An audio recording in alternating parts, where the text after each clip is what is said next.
In previous lecture we have studied formation of truth table. या ठिकाणी त्याच्यावरचे examples पाहण्याआधी आपल्याला statement pattern, logical equivalences, tautology, contradiction, contingency हे पॉईंट्स माहिती असणं आवश्यक आहे. Statement pattern, proper combination of statement letters and connectives is called a statement pattern. तर स्टेटमेंट लेटर्स तुम्हाला माहिती आहेत स्मॉल पी क्यू आरने डिनोट करतात आणि कनेक्टिव्स तुम्हाला माहिती आहेत अँड, ऑर, बट म्हणजे and, or, but, if, then, if and only if अशा प्रकारचे, नॉट अशा प्रकारचे कनेक्टिव्स. अँडसाठी आपण बट, एट हे अँडसाठी वापरतो. लक्षात येते. मग या ठिकाणी proper combination of statement letters and connectives is called a statement pattern. म्हणजेच P and Q, P implies Q वगैरे हे P implies Q, P and Q, negation P और Q are statement patterns. P and Q are prime components. Understand. The next point आहे logical equivalences. Two statement patterns म्हणजे अशा प्रकारचे statement patterns true दिलेले आहेत are set to be equivalent. त्या दिलेल्या to स्टेटमेंट्सना आपण इक्विव्हॅलंट केव्हा म्हणणार?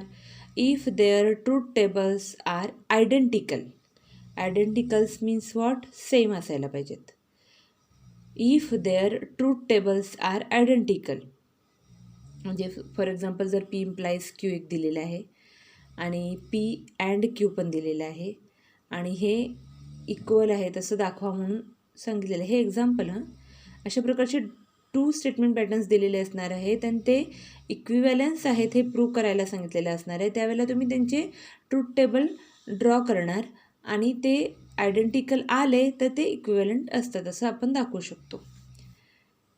म्हणजे if there truth tables are identical then these statement patterns are called as a equivalent. या ठिकाणी जर ए आणि बी जर इक्विव्हॅलंट असतील तर ए इक्विव्हॅलंटचे हे 3 हॉरिझॉन्टल लाईन्स आहेत ना, ह्या इक्वल टूसाठी 2 असतात, इक्विव्हॅलंटसाठी 3 असतात. ए इक्विव्हॅलंट बी येणार. अशा पद्धतीने काय करत असतात? मॅथमॅटिकल फॉर्ममध्ये डिनोट करत असतात. त्यानंतर नेक्स्ट पॉईंट आहे टॉटॉलॉजी, कॉन्ट्रडिक्शन अँड कॉन्टिंजन्सी. तर हे एक्झाम्पल पाहिलं की तुम्हाला परफेक्ट होऊन जाईल. Tautology, a statement pattern whose truth value is true for all possible combinations of truth values of its prime components is called a tautology. We denote tautology by T. म्हणजे दिलेला statement pattern तुम्ही जर त्याचा truth table form केला तर जो last column म्हणजे जो स्टेटमेंट पॅटर्नचा लास्ट कॉलम जो येतो तो जर सगळाच ट्रू आला, true, all entries in that column are true, then called as a tautology. Then the next is contradiction. A statement pattern whose truth value is false for all possible combinations of truth values of its prime components. जर सगळेचे सगळे false आले तर त्याला म्हणतो आपण contradiction. सगळेचे सगळे true आले तर त्याला म्हणतो टॉटॉलॉजी. सगळे फॉल्स आले तर त्याला म्हणतो contradiction. We denote contradiction by C. We denote tautology by small t and contradiction by C. The next is contingency. A statement pattern which is neither a tautology nor a contradiction is called contingency. म्हणजे जर काही identities true आल्या आणि काही false आल्या तर त्याला आपण म्हणतो कॉन्टिजन्सी. तर या ठिकाणी हे एक्झाम्पल सॉल्व करून पाहिलं कीच तुमच्या लक्षात येईल टॉटॉलॉजी कशाला म्हणतात, कॉन्ट्रडिक्शन कशाला म्हणतात, कॉन्टिजन्सी कशाला म्हणतात. स्टेटमेंट पॅटर्न म्हणजे काय? मेन म्हणजे ते एक्झाम्पलमध्ये असतात ते स्टेटमेंट पॅटर्न्स असतात.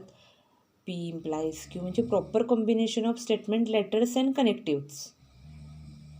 त्यानंतर लॉजिकल इक्विव्हॅलन्सेस म्हणजे जर त्याचे ट्रूथ टेबल्स सेम आले तर त्याला म्हणतात इक्विव्हॅलंट. अशा प्रकारे आपण काय करणार आहोत? आता एक्झाम्पल सॉल्व करणार आहोत. क्वेश्चन 1 आहे, construct the truth table for each of the following statement pattern बघा, या ठिकाणी पी क्यू हे दोन स्टेटमेंट्स इम्प्लिकेशनने कनेक्ट केलेले आहेत, त्याला एक ब्रॅकेट आहे. त्यानंतर अँड, मग क्यू, त्याला एक स्क्वेअर ब्रॅकेट आहे आणि तो पूर्ण होल स्क्वेअर ब्रॅकेट पीशी कनेक्ट केलेला आहे. तर अशा प्रकारे स्टेटमेंट लेटर्स असतात आणि ते अशा वेगवेगळ्या लॉजिकल कनेक्टिव्हजनी काय केलेले असतात, कनेक्ट केलेले असतात. त्यावेळेला ह्याला स्टेटमेंट पॅटर्न म्हणतात. आता तुम्हाला माहिती आहे पहा, मॅथमॅटिक्समध्ये आपण असे 2 or more जर ऑपरेशन्स म्हणजे ॲडिशन, सबट्रॅक्शन, मल्टिप्लिकेशन, डिव्हिजन असे नंबर्स भरपूर आहेत आणि त्याच्यामध्ये एक ॲडिशन आहे, कुठं सबट्रॅक्शन आहे, मल्टिप्लिकेशन पण आहे आणि त्या ब्रॅकेटच्या बाहेर ऑफली कनेक्टिव्ह पण एखादा नंबर आहे. आणि अशा प्रकारचं एक्सप्रेशन तुम्ही सॉल्व करत असताना BODMAS म्हणजे बॉड मास या रूलनुसार तुम्ही सॉल्व करत असता. Similarly in case of this, या ठिकाणी सॉल्व करत असताना सिक्वेन्सनीच जायचं. आता पहिला पी आणि क्यू हा कॉलम मी ट्रूथ टेबल तयार करताना तुम्हाला सांगितलेला आहे पहा. पी आपण दिलेला स्टेटमेंट पॅटर्न काय करणार, ऑब्झर्व करणार, त्याच्यामध्ये किती स्टेटमेंट्स आहेत हे पाहणार. तर त्याच्यामध्ये पी आणि क्यू हे 2 स्टेटमेंट्स आहेत. 2 जर स्टेटमेंट्स असतील तर 4 पॉसिबिलिटीज, म्हणजे 4 रोज येणार त्याचे. तर पी क्यू सेमच येणार, 2T 2F 1T 1F 1T 1F. हे लक्षात ठेवायचं. 2 स्टेटमेंट्स असतील तर हे पॉसिबिलिटीज ह्या लक्षातच ठेवायच्या, 2T 2F 1T 1F 1T 1F. त्यानंतर आपण जर हा स्टेटमेंट पॅटर्न ऑब्झर्व केला तर शेवटीचा कॉलम हा पूर्ण होल स्टेटमेंट पॅटर्न येण्यासाठी आपल्याला आधी ह्याच्यातले छोट्या छोट्या पार्ट्स काढून घेणं गरजेचं आहे. तर या ठिकाणी हा जो ब्रॅकेट आहे एका वेळी आपण एकच काढू शकतो ना, एकच कनेक्टिव्हचं ट्रूथ व्हॅल्यू काढू शकतो. सो पी इम्प्लाईज क्यू हा जो छोटा ब्रॅकेट आहे तो आधी काढून घेतला. पी इम्प्लाईज क्यू लिहून घेत असताना कसं लिहून घ्यायचे आधी कॉलम्स ते पहा.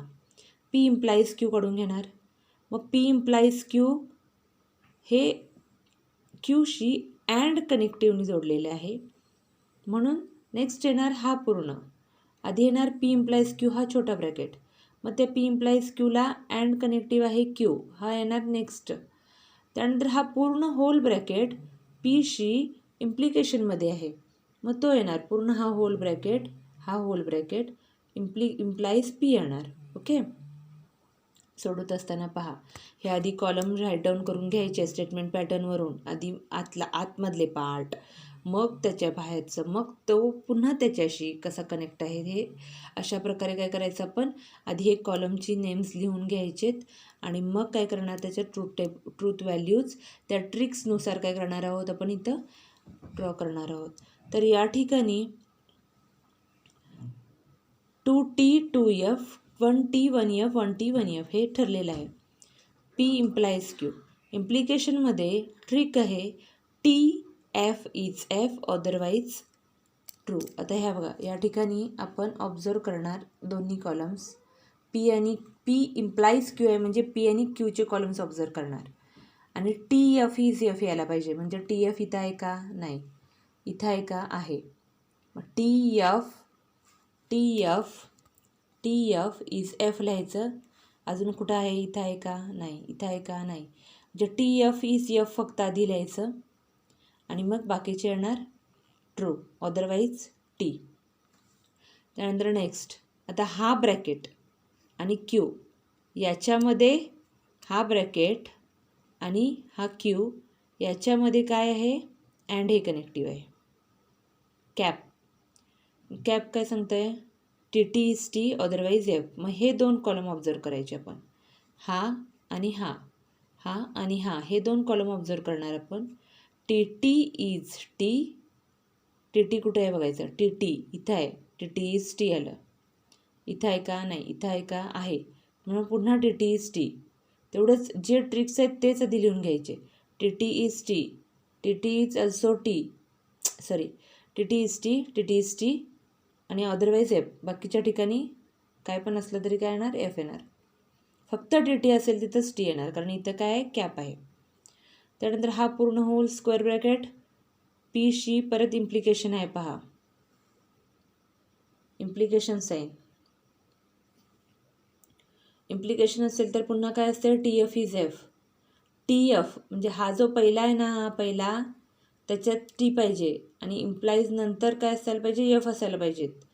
T arrow F is F असते ना, मग या ठिकाणी काय येणार, पी इम्प्लाईज क्यू हा अँड क्यू हा होल ब्रॅकेट टी आणि हा पी एफ असायला पाहिजे. हा होल ब्रॅकेट ऑब्झर्व करायचा, होल ब्रॅकेट टी आणि हा इकडचा एफ असणारा ऑब्झर्व करायचा. असा इकडून बघताना टी एफ आहे का, नाही, टी टी आहे. हा इथं टी एफ आहे का, नाही, टी एफ आहे का, नाही, टी एफ आहे का,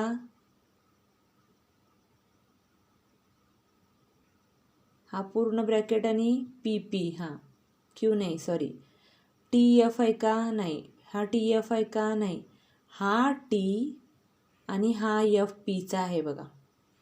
मग हा टी आणि हा एफ येणार एफ, जे T F is F otherwise T. लक्षात येते, हा ब्रॅकेट आणि पीचं आहे, पीचं पी पी, हा ब्रॅकेट आणि पी, हा ब्रॅकेट आणि पी याच्यामध्ये इम्प्लिकेशन आहे. म्हणून ऑब्झर्व करत असताना आपण काय करणार, T F is F, T F is F otherwise T. त्यानंतर नेक्स्ट हे एक कळलं की मग हे सेम त्याच पद्धतीनं सोडवायचं आहे. पी क्यू हे किचकट आहे, याला उशीर लागणार, पण उशीर लागला तरीसुद्धा समजून घ्यायला हवं. हे पी आणि क्यूचे कॉलम सेम येणार, T T F F, T F T F. नंतर क्यूचं निगेशन, टी असेल तर एफ, एफ असेल तर टी, टी असेल तर एफ, एफ असेल तर टी. मग आता आतमधला पार्ट हा आधी ब्रॅकेट काढून घेतला आहे पहा, पी अँड निगेशन क्यू. म्हणजे ऑब्झर्व करत असताना पी आणि निगेशन क्यू याच्यामध्ये अँड कनेक्टिव्ह. ऑब्झर्व करत असताना हे अँड असेल तर काय असते, टी टी इज टी. इथं येते बघा सेकंड रोला T T is T otherwise F. नंतर P implies Q, P implies क्यूमध्ये हा नेक्स्ट ब्रॅकेट काढला, पी इम्प्लाईज क्यू. तर पी इम्प्लाईज क्यू काय असते, T F is F, T F इथं सेकंड रोला आहे बघा, T F, T F is F otherwise T म्हणून बाकीचे टी येणार. त्यानंतर हा ब्रॅकेट आणि हा ब्रॅकेट ह्याच्यामध्ये डबल इम्प्लिकेशन आहे. डबल इम्प्लिकेशन काय सांगते, T T is T, F F is also T and otherwise F. कुठं आहे का बघा, टी टी इज टी, दोन्ही टी आहेत. कुठं टी टी, इथं टी आहे, नाही, इथं टी, इथं टी, इथं टी नाही, इथं एफ आहे, इथं एफ एफ आहे, एफ एफ आहे, एफ एफ आहे, नाही, कुठंच नाही. मग T T is T, F F is also T otherwise F, मग कुठंच तसं नाही आहे, म्हणून सगळे अदरवाईज एफ म्हणजे सगळे एफ येणार. अंडरस्टँड. त्यानंतर next is the most important, because here 3 statement patterns are there, P Q R. जर 3 स्टेटमेंट पॅटर्न्स असतील तर पॉसिबिलिटीज 8 येणार पहा. 2 असतील तर 4 येते, 2 स्क्वेअर. आणि 3 असतील तर काय ना 2 क्यूब, किती येणार मग 8 येणार. मग या ठिकाणी पी पहिला पी सिक्वेन्स लिहायचं, पी क्यू आर. पी येणार टी टी टी टी म्हणजे 4T 4F. तसं मग अशी 2T 2F होतं ना, तसं 4T 4F येणार. क्यूला काय येणार 2T 2F 2T 2F. आरला काय येणार 1T 1F 1T 1F 1T 1F 1T 1F. लक्षात येत आहे बघा, पुन्हा एकदा लक्ष द्या. 4T 4F 2T 2F 2T 2F आणि आर येणार 1T 1F 1T 1F 1T 1F 1T 1F. त्यानंतर क्यू इम्प्लाईज आर सांगितलेला आहे पहा. आधी छोटे छोटे पार्ट काढायचे. हा स्क्वेअर ब्रॅकेट जो आहे त्यातला क्यू इम्प्लाईज आर आधी काढून घेतला. इम्प्लिकेशनमध्ये काय असते, T F is F, Q आणि आर. क्यू आणि आरमध्ये इम्प्लिकेशन आहे म्हणून क्यू आणि आरचे टेबल्स कॉलम्स तुम्ही ऑब्झर्व करून घेणार. टी एफ कुठे आहे पाहायचं, टी एफ आहे का, नाही, इथं आहे T F. T F is F आधी लिहून घ्यायचं. आणि कुठं आहे टी एफ, इथं आहे का, इथं आहे का, इथं आहे. T F is F. म्हणजे फक्त इथं आणि इथं ह्या दोन ठिकाणीच टी एफ आहे. मग T F is F, T F is F आलं. अदरवाईज बाकीच्या सगळ्या ठिकाणी टी लिहून ठेवायचं. त्यानंतर P implies Q implies R, Q implies R हा कॉलम आणि हा पीचा कॉलम, क्यू इम्प्लाईज आर हा कॉलम आणि हा पीचा कॉलम काय करणार, ऑब्झर्व करणार. तर त्याच्यामध्ये पण इम्प्लिकेशनच आहे. मग टी एफ कुठे आहे पाहायचं आहे. इथं टी एफ आहे, नाही इथं आहे, इथं आहे. T F is F. पुन्हा आणि कुठं टी एफ आहे, कुठंच नाही, फक्त एकाच ठिकाणी टी एफ आहे. हा पीचा आणि क्यू या इम्प्लाईज आरचा कॉलम ऑब्झर्व केल्यानंतर P implies Q implies R काय येणार, टी एफ इज एफ इथं. मग बाकीचे काय सगळे येणार, टी येणार. त्यानंतर ह्याच्यामध्ये ह्या स्क्वेअर ब्रॅकेटमध्ये पाहायचं तर ह्याच्यातला हा छोटा राऊंड ब्रॅकेट बघायचा.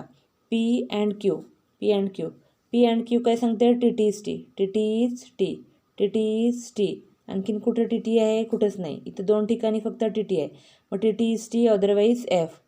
त्यानंतर हा पूर्ण ब्रॅकेट आणि आर याच्यामध्ये इम्प्लिकेशन आहे. हा पूर्ण ब्रॅकेट आणि आर ऑब्झर्व करायचं. हा पूर्ण ब्रॅकेटचं पहिला आयडेंटिटी बघायची आणि मग ह्याची. तर इम्प्लिकेशनमध्ये टी एफ असते ना, मग ह्याचा टी आणि त्याचा एफ बघायचा. ह्याचा टी ह्याचा एफ आहे, नाही ह्याचा टी ह्याचा एफ आहे, म्हणून इथं टी एफ इज एफ येणार. आणखी कुठं बाकीचे इथं टी आणि इकडे एफ आहे तर कुठंच नाही, तर सगळे एफ पुढचे आहेत. त्यामुळं टी एफ इज एफ, हा ब्रॅकेट आणि R, T F is F एकच आलेला आहे बघा, बाकीचे सगळे टी. आता मुद्दाम मी हा कॉलम इथं मावत नाही, म्हणजे जागा त्याच्यासाठी पुरत नाही, म्हणून ह्या म्हणजे आता ह्या होल स्क्वेअर ब्रॅकेटमध्ये आणि ह्या स्क्वेअर ब्रॅकेटमध्ये डबल इम्प्लिकेशन आहे, म्हणून ह्या पूर्ण होल स्क्वेअर ब्रॅकेटला वर ए दिलं नाव आणि ह्या होल स्क्वेअर ब्रॅकेटला बी दिलं आणि ए आणि बीमध्ये डबल इम्प्लिकेशन आहे पहा, म्हणून इथं लास्ट कॉलम घेतला डबल इम्प्लिकेशन. मग डबल इम्प्लिकेशन ए आणि बीमध्ये आहे, मग ते दोन कॉलम काय करणार आपण, ऑब्झर्व करणार. तर डबल इम्प्लिकेशनमध्ये काय असते, T T is T, T T is T, T T is T आणि F F is also T, otherwise F. दोन्ही ठिकाणी टी आणि हे बघा दोन्ही ठिकाणी टी आहे, दोन्ही ठिकाणी एफ आहे, दोन्ही ठिकाणी टी आहे, दोन्ही ठिकाणी टी आहे, दोन्ही ठिकाणी टी आहे, दोन्ही ठिकाणी टी आहे, दोन्ही ठिकाणी टी, दोन्ही ठिकाणी टू टी, म्हणजे टी टी इज टी आणि F F is also T, म्हणून सगळे टी आले. कळलं, हे आयडेंटिटीज काय आलेले आहेत, सगळे टी आलेले आहेत. अशा प्रकारे आपण स्टेटमेंट पॅटर्न दिलेला असेल तर त्यावेळेला आपण त्याचे ट्रूथ टेबल फॉर्म करू शकतो. अंडरस्टँड. आता बघा ह्या ठिकाणी हे तुम्हाला समजले असे गृहीत धरून आपण या ठिकाणी थांबूया आणि पुढचा पार्ट जो आहे लॉजिकल इक्विव्हॅलन्सेस, टॉटोलॉजी, कॉन्ट्रडिक्शन हे आपण पुढच्या पार्टमध्ये पाहूयात. Okay, thank you.